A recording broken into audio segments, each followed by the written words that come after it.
Hey everyone, welcome to today's deep dive. We're going to be looking at online businesses, how to turn that internet connection into something that actually makes some cash. Yeah, it's pretty crazy how much the business world has changed. You don't just need a website anymore. There's a whole bunch of different business models to think about, all sorts of ways to make money online.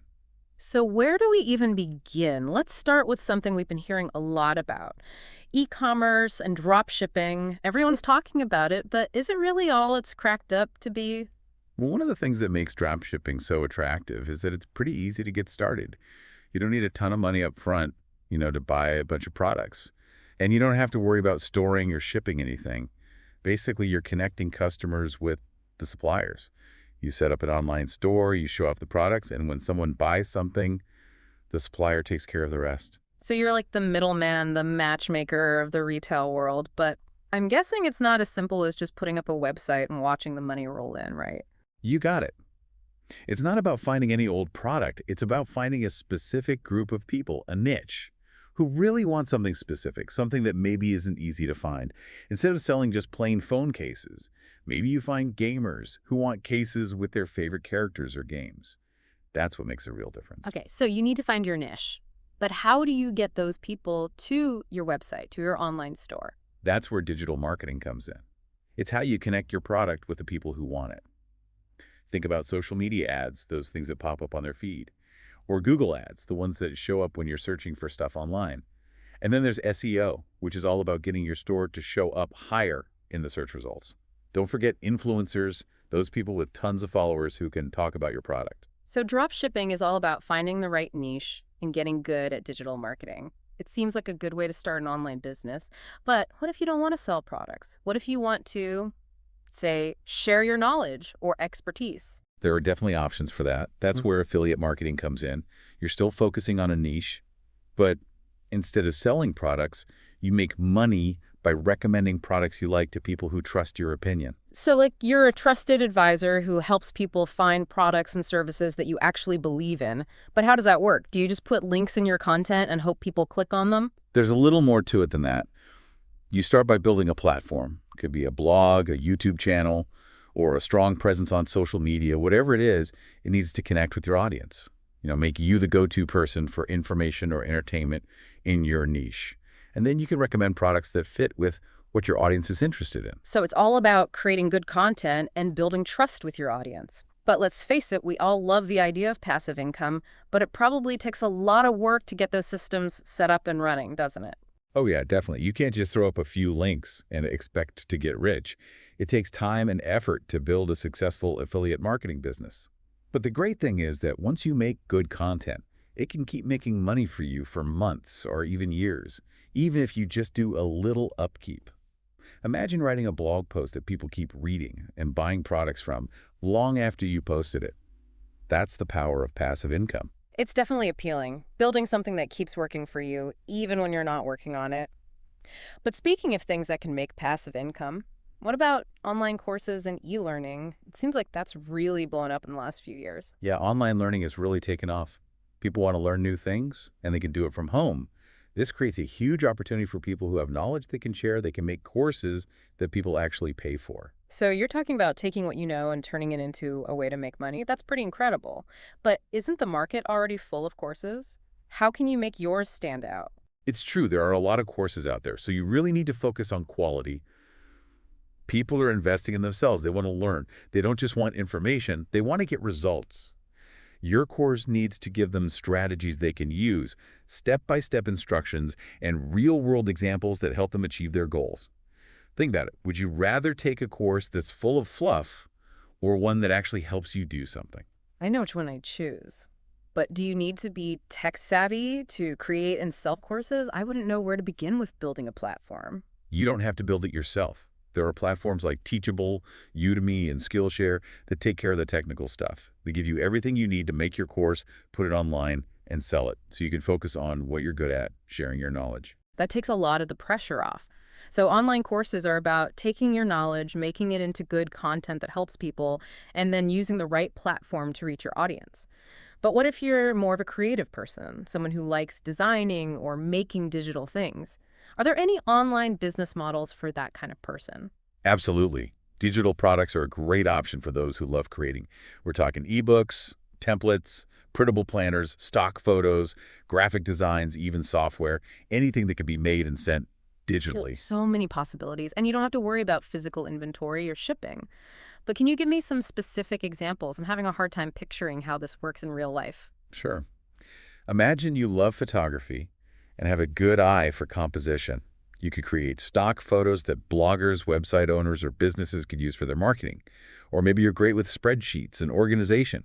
You could create budget templates, meal planners, or social media calendars that people can download and use. Now I'm getting it. You're taking your skills and turning them into things people can use over and over again. But where would you sell these digital creations? There are a ton of online marketplaces for this kind of thing. Etsy is great for handmade and digital products. Amazon Kindle is the go-to place for ebooks. And Creative Market is great for all kinds of design assets. You can set up shop, show off your products, and reach people all over the world with just a few clicks. That's amazing. Digital products seem like a great way to combine your creative passions with making money. But what if someone wants to build a business that has consistent, recurring revenue? I've always been fascinated by subscription services like Netflix and Spotify. Is there a way to apply that to other industries? Totally. Subscription services are all about giving customers something valuable on an ongoing basis. They pay a regular fee, and you get predictable income. And the cool thing is you can do this in almost any industry. Think curated boxes delivered monthly with snacks, beauty products, fitness gear, or books. Or maybe you're a fitness expert and you could offer online coaching with workout plans and nutrition advice. You could even create a membership community for people who share an interest, giving them exclusive content, Q&A sessions, and a way to connect with others. The possibilities are endless. But with so many options, it can be tough to choose. How do you figure out the right niche for your subscription service? It all comes back to understanding your audience. What are they struggling with? What are their pain points? What are they searching for online? Those answers will help you find a niche that's profitable and something you care about. So it's about finding a real need and offering a solution that people will pay for month after month. But what if someone wants to offer their skills directly to clients instead of making products or building a platform? I've heard about freelancing and consulting, but I'm not sure I understand the difference. That's a good question. Both freelancing and consulting are about using your skills to help others. But there's a difference in how they approach it. Freelancing is more about doing specific tasks or assignments. It could be writing blog posts, designing websites, managing social media, or providing virtual assistant support. You're like a skilled professional working on a contract basis, often for different clients. So you're your own boss, choosing projects you like. What about consulting? How is that different? Consulting often grows out of freelancing. As you get more experience and build your reputation, you can become more of an advisor. You're not just completing tasks, you're helping businesses or people solve bigger problems. You're a trusted expert who helps clients make good decisions and achieve their goals. It's like leveling up, using your expertise to make a bigger impact. But how do freelancers and consultants find clients? Do they have to cold call or hand out flyers? Thankfully, no. The internet has made it so much easier to connect with clients all over the world. There are platforms like Upwork, Fiverr, and TopTal where you can create a profile, showcase your skills, and bid on projects that match your experience. And as you do more work and get a good reputation, you can start attracting clients directly through your website, networking, or referrals. It's all about building your brand and showing that you're the expert in your field. That's pretty empowering. It seems like anyone with the skills and the drive can succeed as a freelancer or consultant. Yeah, the gig economy is huge, and it's never been easier to break away from a traditional job and work for yourself. It's all about finding your niche, improving your skills, and marketing yourself effectively. This has been really fascinating. We've looked at a ton of different online business models. Each one has its own pros and cons. It's clear that the internet has created a ton of opportunities for anyone who's willing to embrace it. But let's take a moment to absorb all this information. We'll be back in a bit to dive deeper into these models and explore how you can find the perfect fit for your skills, passions, and goals. There's so much variety in the online business world. It's like you get to choose your own adventure and write the story based on what you're passionate about. We've covered a lot. Selling products without having to handle them with dropshipping, recommending other people's cool stuff with affiliate marketing, even becoming online teachers with those courses. And then there's the creative folks who are making digital products or those subscription services, building their own little communities. It's a lot to wrap your head around. It is, but the important thing to remember is that each of these models has its own advantages and its own challenges. You got to find what fits your skills, what you're interested in, and what works with your life. So if you're feeling a bit overwhelmed, where do you even start? It's like you're at a buffet with endless choices and you're just frozen, not knowing where to begin. Yeah, it's easy to get stuck trying to find the perfect path. Instead of getting bogged down in that, why not just ask yourself, what do you enjoy doing? What are you good at?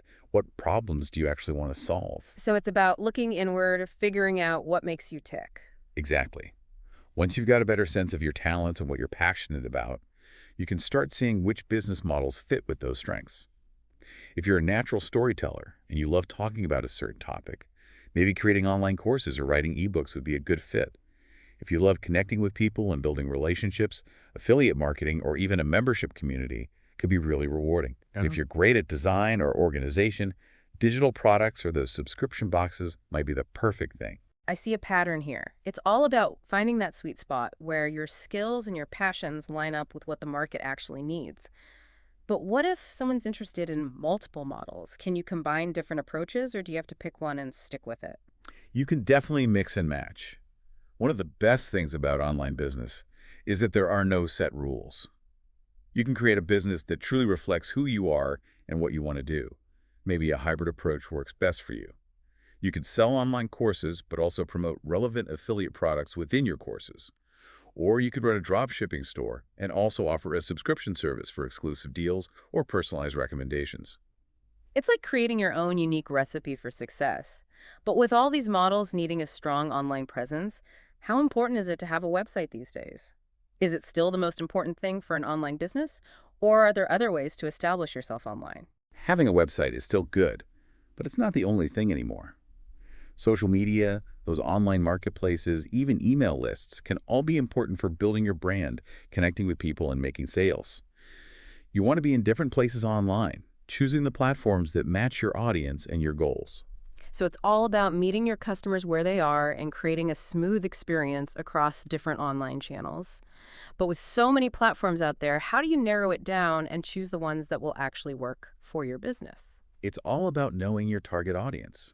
Where do they spend their time online? What kind of content do they like? What problems are they facing? And how can your business solve those problems? Once you understand your ideal customer, you can choose the platforms where they're most active and engaged. For example, if your audience is visual and loves looking at pictures, Instagram or Pinterest might be great for showing off your products. If they're more into reading articles or watching videos, YouTube or LinkedIn might be a better fit. So it's about being strategic, not just trying to be everywhere at once. Exactly. Trying to do too much on too many platforms can be overwhelming, and it might not even work. It's better to focus on a few platforms where you can really shine and connect with the right people. That's a really good point. It's easy to get caught up in trying to do everything, but sometimes focusing on a few things is better. Yeah. But even with a good website and a strong social media presence, is it still important to have an email list? I've heard a lot about email marketing, but I'm not sure how important it is today with all the other ways to reach people. That's something that often gets overlooked with all the excitement around those new platforms. Email might seem old-fashioned, but it's still really powerful. Think about it. Those social media algorithms are constantly changing, and you don't have any control over that. But with email, you own that direct connection with your audience. You're not relying on someone else's platform. You're building your own community. So it's about having that direct line of communication with your most engaged followers, people who have actually said they want to hear from you. But why is that so valuable? What makes email marketing so different from other ways of connecting with your audience? Email marketing lets you build deeper relationships. You can personalize your messages, group your subscribers based on what they're interested in, and create content that meets their needs and preferences. It's like having a one-on-one conversation with each person on your list, building trust and connection over time. And because people are more likely to open emails from brands they trust, you'll probably see more engagement and more sales compared to other marketing channels. So it's not about sending spammy emails. It's about providing value, building rapport, and becoming a trusted source in their inbox. But how do you actually build an email list? Is it just about putting a sign-up form on your website and hoping people will fill it out? There's a bit more to it than that. The key is to offer something valuable in exchange for their email address. You have to give them a reason to sign up. Think about it. Why should someone give you their email address? What's in it for them? You need to offer an incentive, like a free ebook, A discount code, exclusive content, or even just the promise of valuable insights and tips delivered straight to their inbox. It's about making it irresistible so they can't help but say, yes, I want to be a part of this community. Exactly. And once they're on your list, make sure you deliver what you promised. Keep giving them valuable content, nurture those relationships, and watch your email list become one of your most powerful tools for marketing. It's like building a garden. You plant the seeds, take care of them, and watch them grow into a thriving community that supports your business. But with all this talk about building an online presence, I'm starting to feel a bit overwhelmed by the technical stuff. Do you need to be a coder or a tech expert to navigate the digital world and actually build a successful online business? I hear you. A lot of people feel that way. And I want to tell you, you don't need to be a tech genius to succeed online. While it's helpful to understand the basics, there are so many tools and resources available that make the technical side much easier. There are website builders that lets you create a professional-looking website without coding.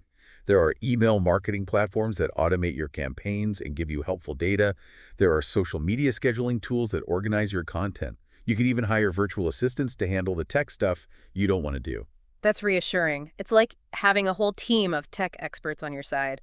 But even with all these tools, are there any common mistakes that new online entrepreneurs make? What should we watch out for so we can avoid those pitfalls? That's a smart question. One of the biggest mistakes I see is trying to do too much at once. It's easy to get excited and want to tackle every task, try every platform, and use every strategy all at the same time. But that can lead to burnout, and you might not get much done. It's much better to focus on one or two things at a time, really get good at those, and then gradually expand your efforts. So it's about prioritizing and taking things step by step, not trying to do everything overnight. Exactly. Building a successful online business takes time. It's a marathon, not a sprint. You need to make steady progress, learn from your mistakes, and change your approach when you need to. It's easy to compare yourself to others and feel like you're not moving fast enough, but slow and steady wins the race. Absolutely. And another common mistake is forgetting about the importance of relationships. In the online world, it's easy to get caught up in numbers, followers, likes, shares, clicks. But at the end of the day, people do business with people they know, like, and trust. So it's not just about broadcasting your message, it's about having real conversations, connecting with people authentically, and building those relationships over time. But how do you actually build relationships online? It's not like you can just walk up to someone and start chatting. It's definitely different, but it's still possible. Respond to comments on your social media posts, engage in conversations in forums or groups, collaborate with other entrepreneurs in your niche, and personalize your emails. Show up authentically, be helpful and supportive, and create a sense of community around your brand. So it's about showing the human side of your brand and making those personal connections that make people feel valued. But with all this talk about online business, are there any offline strategies that can help you reach more people? That's a good point. It's easy to forget about the power of offline interactions when you're focused on the digital world. Going to industry events, networking with other professionals, speaking at conferences, or even just meeting with potential clients for coffee can all be valuable ways to build relationships, get leads, and expand your reach. It's like bridging the gap between the online and offline worlds, creating a more well-rounded approach to your business.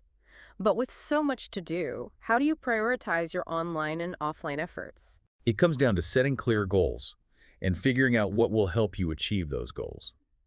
If your main goal is to make people aware of your brand, social media marketing and creating content might be your top priorities. If you want to get leads, email marketing and paid advertising might be better. And if you're trying to build strong relationships with clients or partners, offline networking and personalized outreach might be the way to go.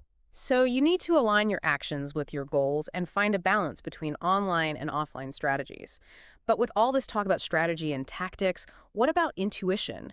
Is there room for gut feelings in the online business world, or is it all about data and analytics? That's a great question. While data and analytics are really important for making good decisions, I truly believe that intuition has a role to play in the ever-changing world of online business. Sometimes you have to trust your gut, take a chance, and see where it leads. So it's about finding that sweet spot between making data-driven decisions and listening to that inner voice that guides you towards the right opportunities. But with all this focus on building a successful online business, what does success actually look like these days? Is it all about money, or are there other things that matter just as much? That's a question that every entrepreneur has to answer for themselves. Success means different things to different people, For some, it might be about financial independence, while for others, it might be about making a difference, having flexibility, or simply following their passion and building a business they love. So it's not just about the money. It's about creating a business that aligns with your values, your purpose, and brings you joy.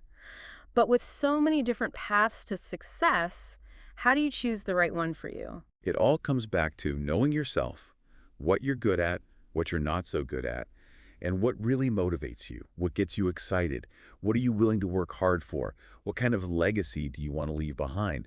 Once you understand what truly matters to you, you can start making choices that align with your vision and guide you towards your own definition of success.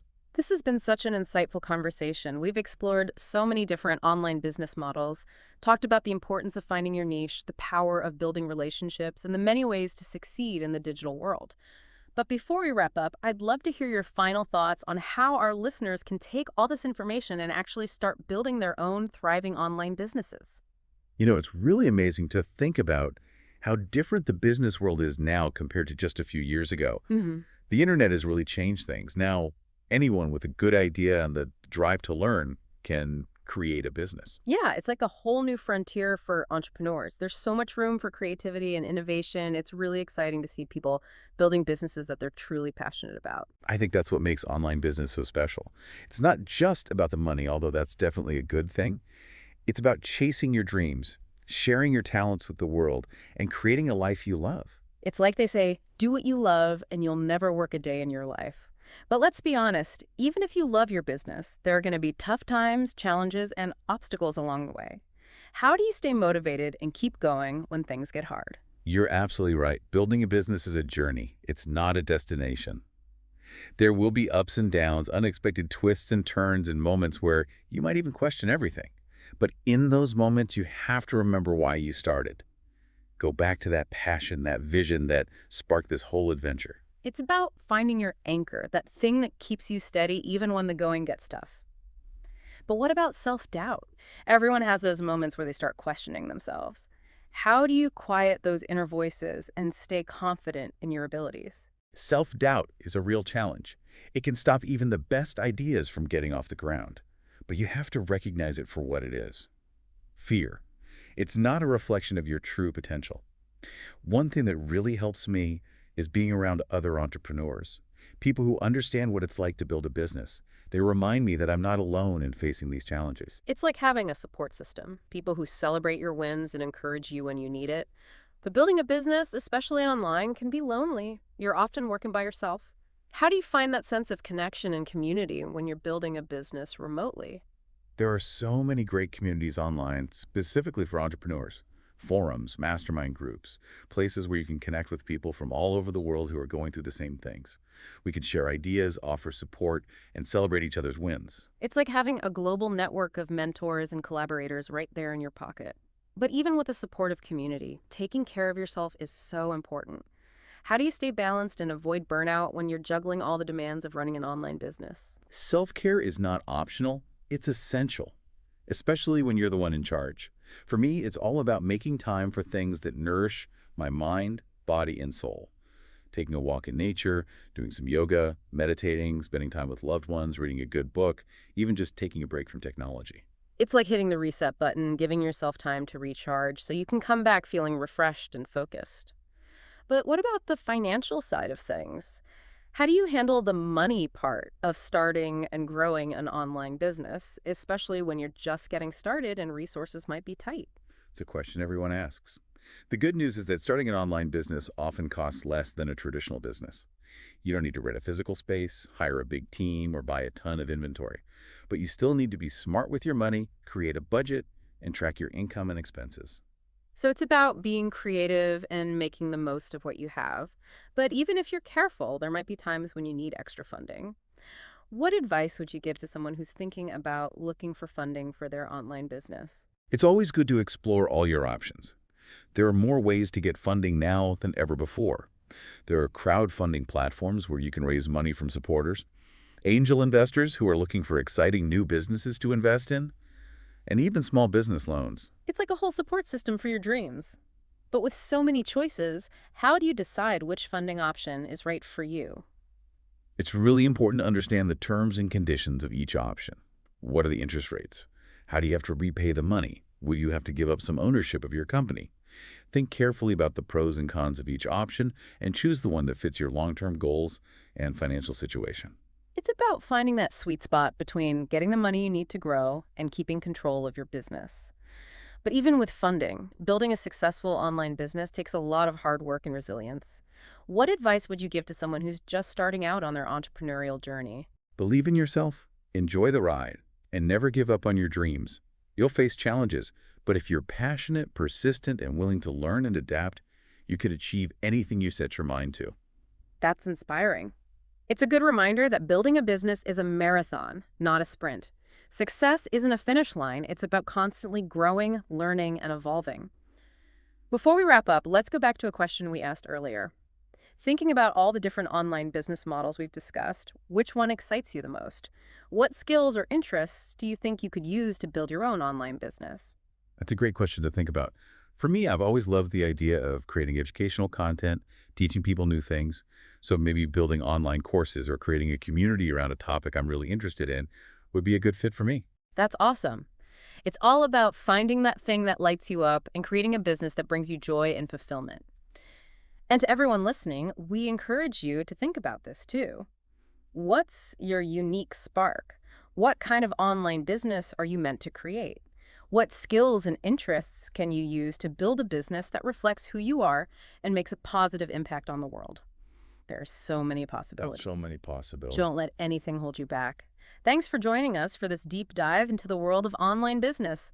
We hope you've learned some valuable things and feel inspired to start your own entrepreneurial journey. It's been great sharing this conversation with you. And remember, the world is waiting to see what you create. Until next time, keep dreaming big, keep learning, and keep building.